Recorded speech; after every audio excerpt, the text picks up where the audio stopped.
जय श्री श्याम दोस्तों। आज मैं आपको बताऊंगा महाराणा सांगा का इतिहास। एक ऐसे महाराणा जिनकी एक आंख फूटी हुई थी, एक हाथ कटा हुआ था, एक पैर से विकलांग थे। ऐसे महाराणा को युद्ध भूमि में देख करके दुश्मनों के छक्के छूट जाते थे, युद्ध भूमि से भाग खड़े होते थे डर के मारे। तो आखिर ऐसी क्या खास बात थी महाराणा सांगा में, और महाराणा सांगा में लास्ट में ऐसी क्या गलती कर दी जिसकी वजह से उन्हें बाबर से युद्ध हारना पड़ा। तो चलिए शुरू से शुरू करते हैं।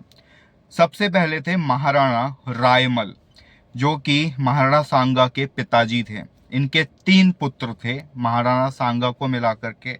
एक का नाम था पृथ्वीराज सिंह और एक का नाम था जयमल, और तीसरे थे महाराणा सांगा। इनको संग्राम सिंह के नाम से भी जाना जाता था।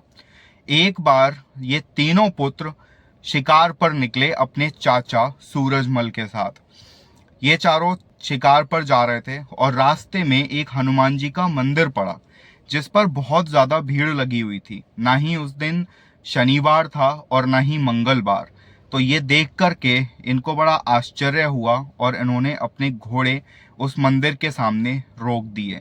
जब ये घोड़ों से उतर करके उस मंदिर पर पहुंचे तो वहां पर एक ज्योतिष हाथ देख करके लोगों का भविष्य बता रहा था।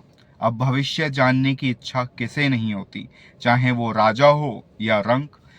जयमल और पृथ्वीराज उस ज्योतिषी के पास पहुंच गए और उन्होंने भी आग्रह किया कि हमारा भी हाथ देख करके हमारा भविष्य बताइए। उन्होंने ज्योतिषी से पूछा कि आपकी भविष्यवाणी कितनी सच होती है। तब ज्योतिषी ने बताया कि आपकी जो हाथ की रेखाएं हैं ये कर्म के अनुसार बदलती रहती हैं, तो इसमें सटीक भविष्यवाणी करना बहुत मुश्किल है।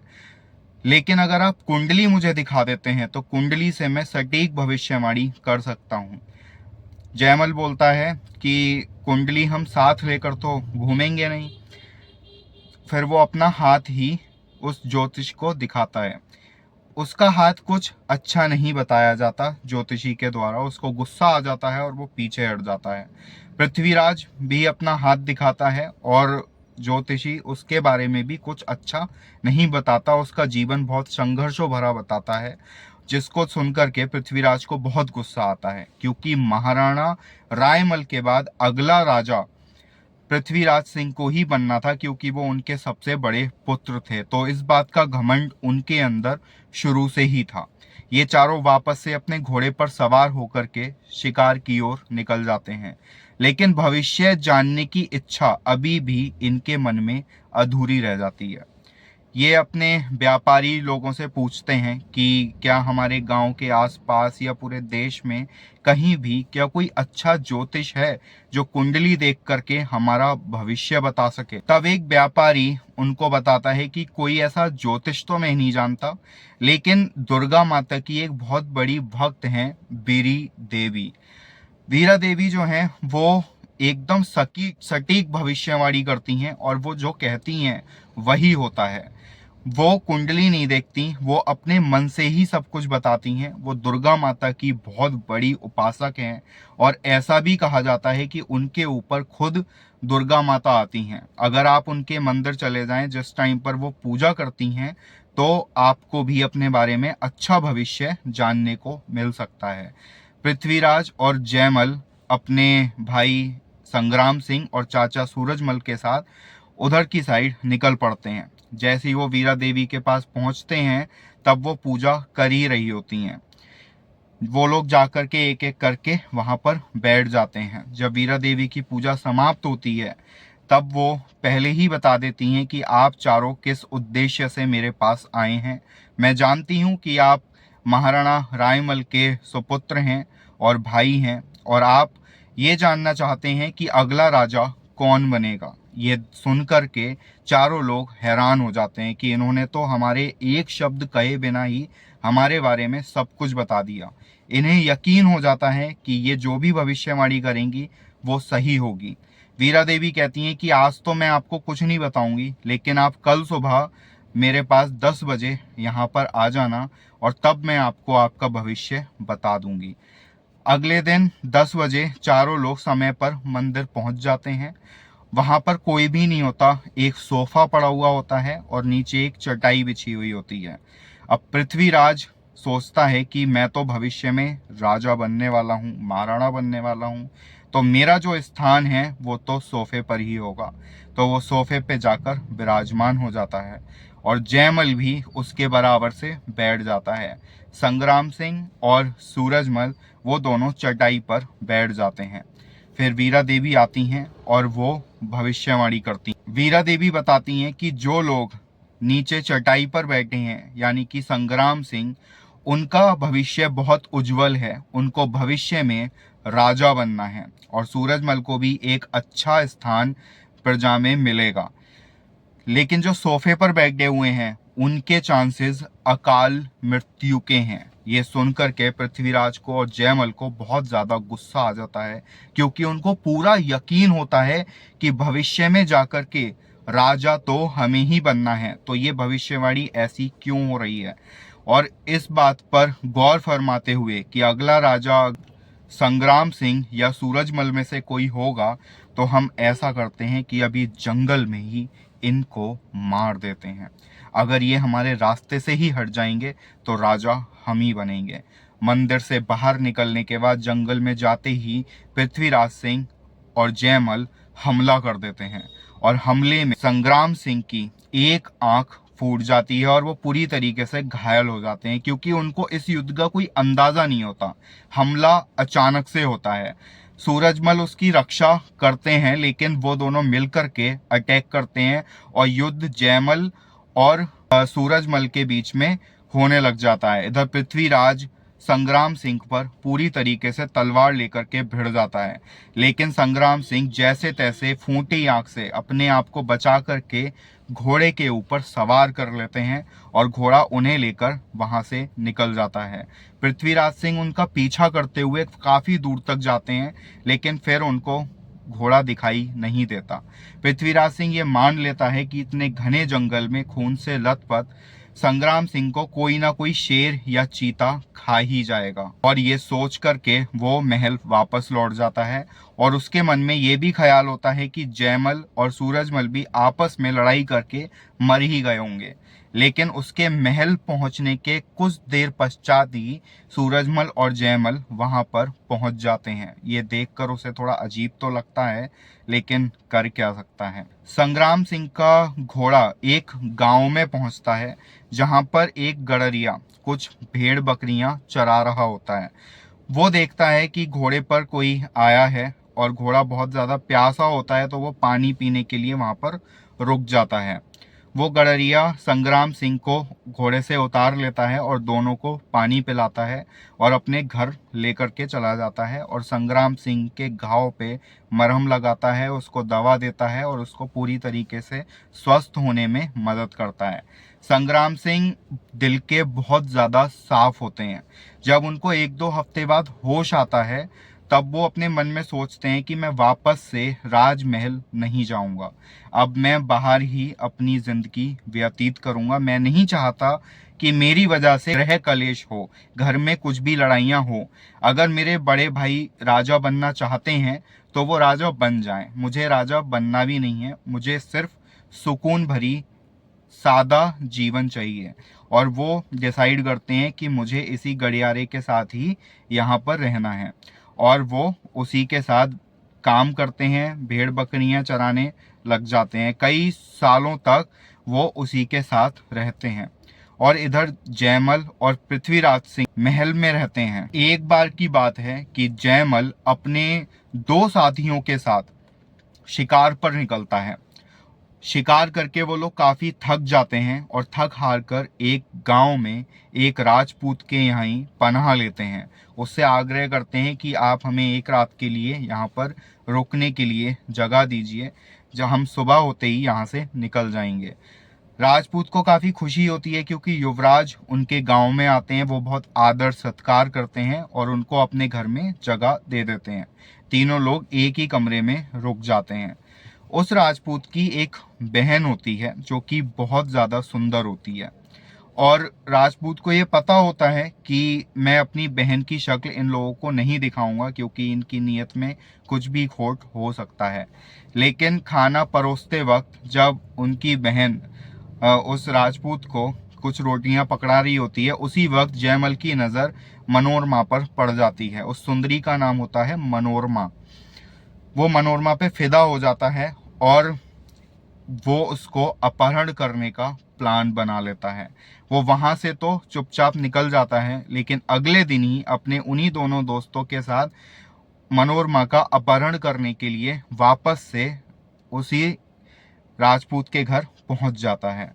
मनोरमा क्षत्रिय होती है, उसको भी तलवारबाजी आती है, और जैसे ही उसको पता चलता है कि जयमल मेरा अपहरण करने आया है, वो तलवार से उस पर हमला कर देती है। और इतने में वो राजपूत भी वापस लौट आते हैं और उनको ये देखकर बहुत ज़्यादा गुस्सा आता है, और वो गुस्से में अपनी तलवार ऐसी चलाते हैं कि सीधा जयमल का सर धड़ से अलग हो जाता है। जयमल की वहीं पर मौत हो जाती है। दोस्तों, अब यहाँ पर जयमल की कहानी समाप्त हो गई। जैसा कि वीरा देवी ने बोला था कि इसकी अकाल मृत्यु होगी, और उसकी भविष्यवाणी बिल्कुल सच साबित हुई।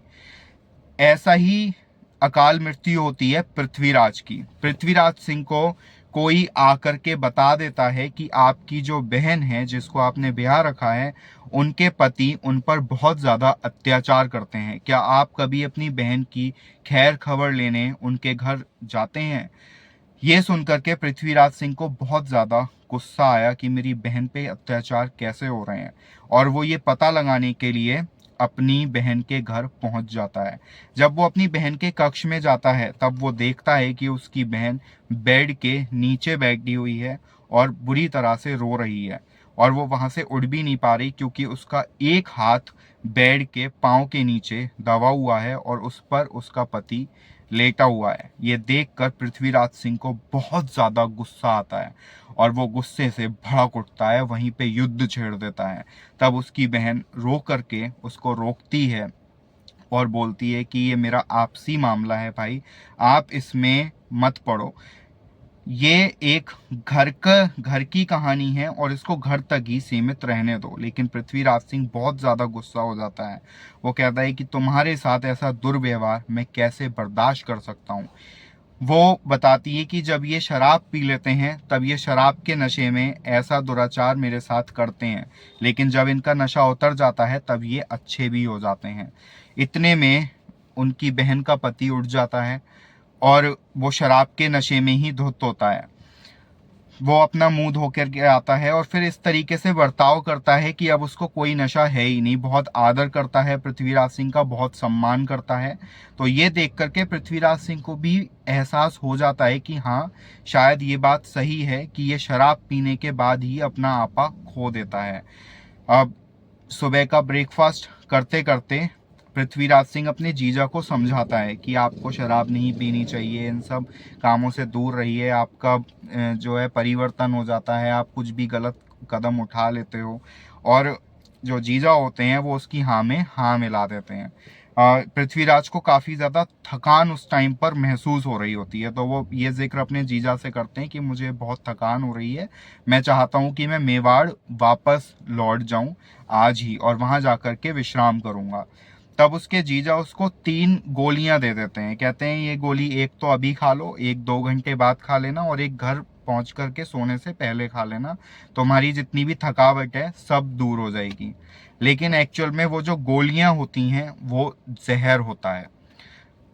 पृथ्वीराज सिंह वो गोलियां खा लेता है समय पर, और घर जाकर के जैसे ही वो विश्राम के लिए लेटता है, उसकी भी मृत्यु हो जाती है। अब पृथ्वीराज सिंह और जयमल की अकाल मृत्यु होने के कारण महाराणा रायमल का कोई भी वंशज बचता ही नहीं है जिससे कि वो किसी को महाराणा बना सके, क्योंकि एक दो की अकाल मृत्यु हो गई और संग्राम सिंह का कोई पता ही नहीं होता कि आखिर वो गए तो गए कहाँ। उनको बहुत ढूंढा जाता है, लेकिन कोई भी ये सोच नहीं सकता कि राजा का बेटा एक भेड़ बकरी चराने वाला होगा। उस तरफ किसी का ध्यान ही नहीं जाता। अब आखिर संग्राम सिंह महाराणा बने कैसे, इसकी कहानी आगे मैं शुरू करता हूँ। संग्राम सिंह जब भेड़ बकरी चराने वाले के साथ रह रहे थे तब उनको वहां रहते रहते काफी ज्यादा समय हो चुका था। अब उनको यहाँ से कहीं बाहर जाना था और कुछ और पैसा कमाना था। उन्होंने गडरिया से बोला कि अब मैं जाना चाहता हूँ, आप मुझे कृपया जाने की आज्ञा दें। गडरिया कुछ नहीं बोलता है, वो उनको जितने भी उनके आभूषण थे वो सब दे देता है और कुछ पैसे मिले थे घोड़ा बेच करके वो भी दे देता है, जिन पैसों से संग्राम सिंह एक नया घोड़ा खरीद लेते हैं और वो निकल पड़ते हैं कहीं बहुत दूर। और वो घोड़े से चलते चलते 8-10 दिन हो जाते हैं चलते चलते, और वो उत्तराखंड में श्रीनगर में जाकर के पहुंच जाते हैं। श्रीनगर में पहुंच करके एक दुकान पर अपना घोड़ा रोकते हैं, वहां पे पानी वानी पीते हैं और लोगों से पूछते हैं कि यहाँ पर मुझे क्या कोई नौकरी मिल सकती है। लेकिन वहाँ पर भाषा अलग होती है जिसकी वजह से उनको बात करने में काफ़ी ज़्यादा संघर्ष हो रहा होता है। इतने में एक घुड़सवार पीछे से आता है और वो संग्राम सिंह की ही भाषा बोलता है। संग्राम सिंह समझ जाते हैं कि ये राजस्थान से ही है, और वो आदमी भी समझ जाता है कि ये जो इंसान है वो राजस्थान से ही बिलोंग करता है। वो घोड़े से उतरता है और उनकी हाय हेलो होती है, और संग्राम सिंह उससे पूछते हैं कि आप जो है राजस्थान से हैं। वो बताता है कि हाँ मैं राजस्थान से हूँ। तो संग्राम सिंह अपना नाम यहाँ पर बदल करके बताते हैं, क्योंकि उनको लगता है कि अगर मैंने अपना असली नाम बता दिया तो शायद ये मुझे पहचान लेगा। ये संग्राम सिंह आग्रह करते हैं कि आप मुझे कहीं नौकरी दिलवाने में मेरी मदद कर सकते हैं क्या? अगर आप मुझे नौकरी दिलवा देंगे तो आपका बहुत ही ज़्यादा मेरे ऊपर उपकार होगा। ये आदमी संग्राम सिंह को अपने घर ले जाता है, ऊंची सी पहाड़ी पर सुंदर सा उसका घर होता है, और वहीं पर ले जा करके संग्राम सिंह को अच्छे से आदर सत्कार करता है, पूरी मेहमानदारी निभाता है और उनको अपने पास बिठाता है और उनको बताता है कि आपको नौकरी मिल चुकी है, आपको कहीं और नौकरी करने जाने की ज़रूरत नहीं है। मुझे अक्सर अपने काम से बाहर जाना पड़ता रहता है, तो मैं चाहता हूँ कि आप यहीं पर रह करके मेरे इस घर की और इस घर में जितना भी मेरा सामान है, कोष है, उसकी आप रक्षा करें। इसके बदले मैं आपको जो भी आपका पैसा होगा वो मैं दे दूंगा, और आपका रहना खाना भी यहीं पर चलता रहेगा। ये सुन करके संग्राम सिंह काफ़ी ज़्यादा खुश हो जाते हैं। ऐसे ही कुछ दिन चल रहे होते हैं, बीत रहे होते हैं। फिर संग्राम सिंह को शक होता है कि आखिर ये आदमी ऐसा काम करता क्या है जिसकी वजह से इस पे इतना सारा धन है, और घर भी अच्छा खासा बना रखा है, और ज़्यादातर ये बाहर ही रहता है। ये काम से भी दिन में नहीं जाता, रात में जाता है। जब वो ज़्यादा खोजबीन करते हैं तब उनको पता चलता है कि ये आदमी एक लुटेरा है और ये डकैती डालता है। तब संग्राम सिंह को थोड़ा सा संदेह होता है कि अगर मैं इसके साथ रहूँगा तो इसके साथ साथ मैं भी पकड़ा जाऊंगा, क्योंकि गेहूं के साथ घुन भी पिसता है। और ये सोच करके संग्राम सिंह निर्णय कर लेते हैं कि अब मैं यहाँ से निकल जाऊंगा। लेकिन जिस प्रकार उस आदमी ने इनकी सहायता करी होती है, इनका दिल नहीं मानता कि मैं उसे बिना बताए निकल जाऊं। तो जब वो आदमी वापस वहां पर लौटता है तो वो उसको समझाते हैं कि मुझे पता चल चुका है कि आप डकैती डालते हो, आप लूट पाट करते हो। ये सब काम करना एक राजपूत को शोभा नहीं देता। आप ये सब काम क्यों करते हो? वो आदमी भी एक राजपूत ही होता है। वो बताता है कि मेरी फैमिली राजस्थान में रहती है और अपने घर खर्च के लिए, अपना जीवन यापन करने के लिए मुझे ये सब चीज़ें करनी पड़ती हैं, और अब मुझे इतना ज़्यादा समय हो चुका है लूटपाट और डकैती करते हुए कि अब मैं इसको चाहकर भी नहीं छोड़ सकता। उनको समझाते हैं कि देखो, अगर आपको लूटपाट करनी ही है तो अपने लोगों से ना करके, इस देश में इतने सारे और भी लोग हैं जो कि हमारा खुद का धन लूट करके ले गए हैं, और वो हमारे दुश्मन भी हैं। तो अगर आपको लूटपाट करनी ही है तो आप उन लोगों का धन लूटो। इससे देश को भी एक अच्छा प्रभाव पड़ेगा, देश को भी लाभ होगा और साथ में आपको भी लाभ होगा। वो आदमी जो राजपूत होता है वो मान जाता है और उसको ये आइडिया बहुत अच्छा लगता है। वो आग्रह करता है संग्राम सिंह से कि आप भी हमारे साथ इसमें भाग लीजिए, और संग्राम सिंह भी उनकी मदद करते हैं। वो लोग इसी तरीके से दुश्मनों का धन लूटने लग जाते हैं। धीरे धीरे उनकी बहुत अच्छी दोस्ती हो जाती है और ये राजपूत अपनी बहन की शादी संग्राम सिंह के साथ करा देते हैं। संग्राम सिंह के तलवार चलाने का अंदाज बहुत ही ज्यादा अद्भुत होता है। उनकी वीरता शौर्य को देख करके ये राजपूत समझ जाता है कि ये कोई साधारण आदमी तो नहीं है, कुछ तो बात है इसमें। और तब ये पता लगाना शुरू करता है कि आखिर ये आदमी है कौन, क्योंकि संग्राम सिंह से पूछे जाने पर वो साफ साफ मना कर देते हैं कि मेरा परिचय मैं आपको नहीं दे सकता, मैं एक सीधा साधा नॉर्मल सा एक राजपूत ही हूँ, आप ही की तरह। मैं कोई बड़ा आदमी नहीं हूँ और मेरा रहस्य आप ना ही जाने तो आपके लिए अच्छा है, क्योंकि संग्राम सिंह अब मेवाड़ वापस जाना नहीं चाहते थे। जब ये राजपूत भाई साहब पता करने निकलते हैं, राजस्थान पहुंचते हैं, इनको असली नाम पता चल जाता है कि इनका असली नाम जो है संग्राम सिंह है। और इस नाम से ही उनको धीरे धीरे सारी कहानी पता चल जाती है, हनुमान मंदिर वाली कहानी, वीरा देवी वाली कहानी, और किस तरीके से संग्राम सिंह एक गडरिया के घर पर रुके थे और ये महाराणा रायमल के पुत्र हैं। और महाराणा रायमल भी इनको ढूंढ रहे हैं, क्योंकि अगला राजा संग्राम सिंह को ही बनना है। और इनके मन में ये भी लालच आ जाता है कि मेरी बहन जो कि संग्राम सिंह से ब्याही गई है वो भी एक रानी बन जाएगी। तो इस चीज़ को ध्यान में रखते हुए ये अब महाराणा रायमल के पास पहुंच जाते हैं और उनको विस्तार से सब कुछ बताते हैं कि आप जिस छोटे सुपुत्र को ढूंढ रहे हैं संग्राम सिंह को, वो संग्राम सिंह जिंदा हैं और मेरे पास हैं। वो पूरी कहानी राजा को बताते हैं। राजा बहुत ज़्यादा खुश होते हैं और वो आग्रह करते हैं कि मुझे मेरे पुत्र के पास ले चलो। और तब संग्राम सिंह के पास ही राजपूत उन महाराणा रायमल को लेकर के पहुंच जाते हैं। दोनों बाप बेटे मिलकर के काफ़ी खुश होते हैं। और फिर संग्राम सिंह को पता चलता है कि उसके दोनों भाई पहले ही अकाल मृत्यु को प्राप्त हो चुके हैं, तो अब उन्हें कोई संदेह ही नहीं रहता कि मैं वापस ना जाऊं। तो वो अपने पिता के संग वापस मेवाड़ जाने के लिए तैयार हो जाते हैं।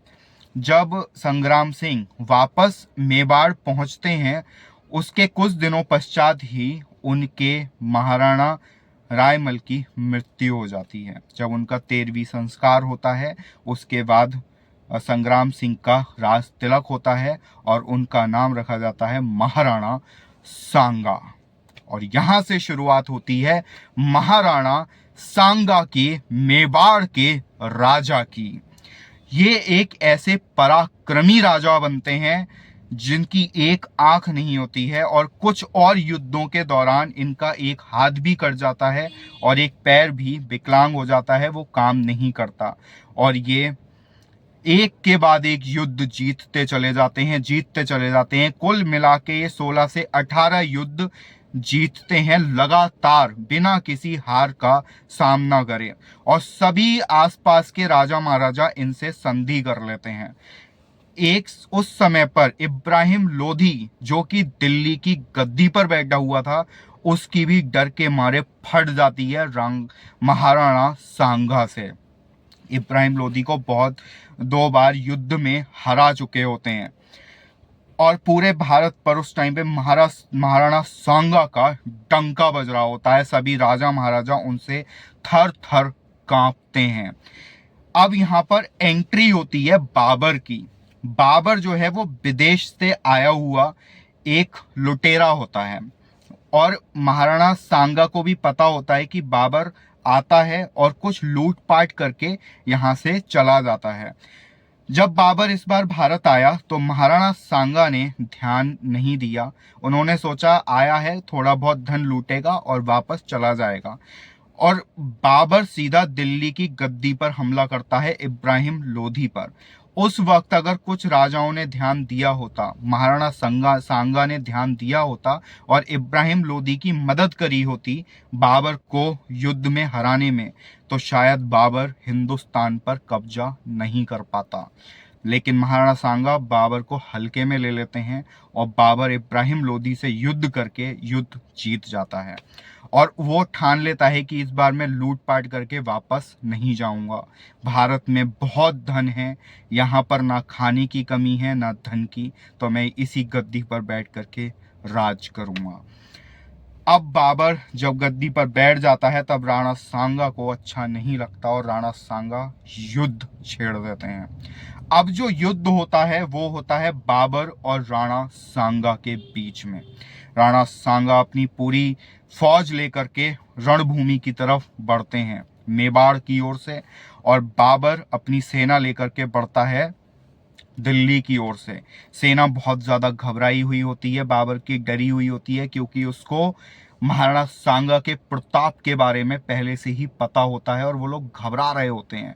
तब बाबर उनको एक मोटिवेशनल स्पीच देता है और उनको रीएक्टिवेट करता है। एक समय ऐसा आ जाता है जब जो दोनों सेना आपस में भिड़ जाती हैं और महाराणा सांगा की सेना बहुत तेजी से बाबर पर हमला करती है और शुरुआती दौर में बाबर युद्ध हारने लग जाता है। जो महाराणा सांगा की सेना है वो भारी पड़ जाती है बाबर की सेना पर, उनको अस्त व्यस्त करके रख देते हैं और बाबर की सेना भागने लग जाती है, एक हार की कगार पर पहुंच जाती है। लेकिन यहाँ पर हुआ क्या कि अब बाबर और महाराणा सांगा ये दोनों आपस में आमने सामने आ गए। बाबर के लोगों ने देखा कि ये आदमी कैसा है, ना तो इसकी एक आंख है ना हाथ है और पैर भी काम नहीं कर रहा है, और ये खून में लथपथ लोगों को मारता ही चला जा रहा है, मारता ही चला जा रहा है, ये कैसा योद्धा है। और ये देख करके सबकी फट जाती है, सब डर के मारे भागने लग जाते हैं, तितर बितर हो जाते हैं। महाराणा सांगा का घोड़ा बाबर के हाथी की सूंड पे अपने दोनों पैर जमा देता है और महाराणा सांगा बाबर पर हमला करते हैं। वो हमले से बच जाता है और महाराणा सांगा के माथे पर आकर इतनी ही देर में एक जहरीला तीर लग जाता है और उस तीर के लगने की वजह से महाराणा सांगा मूर्छित हो जाते हैं और इतने में उनके आदमी महाराणा सांगा को युद्ध भूमि से लेकर के भाग जाते हैं और सेनापति भी चले जाते हैं, क्योंकि उनके लिए राजा की जान बचाना ज्यादा महत्वपूर्ण है। जब महाराणा की सेना देखती है कि हमारा तो राजा ही नहीं है अब युद्ध में और ना ही सेनापति है, तो वो लोग घबरा जाते हैं कि आखिर हम अब युद्ध लड़ें किसके लिए। और जब वो घबराना शुरू होते हैं तब बाबर की सेना फिर से एक्टिव हो जाती है और वो हमला कर देती है और महाराणा सांगा ये युद्ध हार जाते हैं। जब ये बात महाराणा सांगा को पता चलती है उनको बहुत धक्का लगता है इस बात का, और वो मुश्किल से युद्ध हारने के 1 महीने तक जीवित रहते हैं। उसके बाद उनकी भी मृत्यु हो जाती है। और यही वो समय था जब बाबर ने दिल्ली पर अपना कब्जा कर लिया और महाराणा सांगा की मौत के बाद वो निडर हो गया और निडरता से उसने धीरे धीरे धीरे धीरे पूरे भारत पे कब्जा करना चाहा। जब तक उनके अगले उत्तराधिकारी उदय सिंह और महाराणा प्रताप गद्दी पर आए थे तब तक मेवाड़ की स्थिति बहुत ज्यादा गंभीर हो चुकी थी। बाबर और अकबर ने मिलकर बहुत सारे देशों पे कब्जा कर लिया था और भारत अब मुगलों के हाथ में चला गया था। दोस्तों, आई होप महाराणा सांगा का ये इतिहास आपको पसंद आया होगा, और पसंद आया है तो वीडियो को लाइक सब्सक्राइब जरूर करें। धन्यवाद।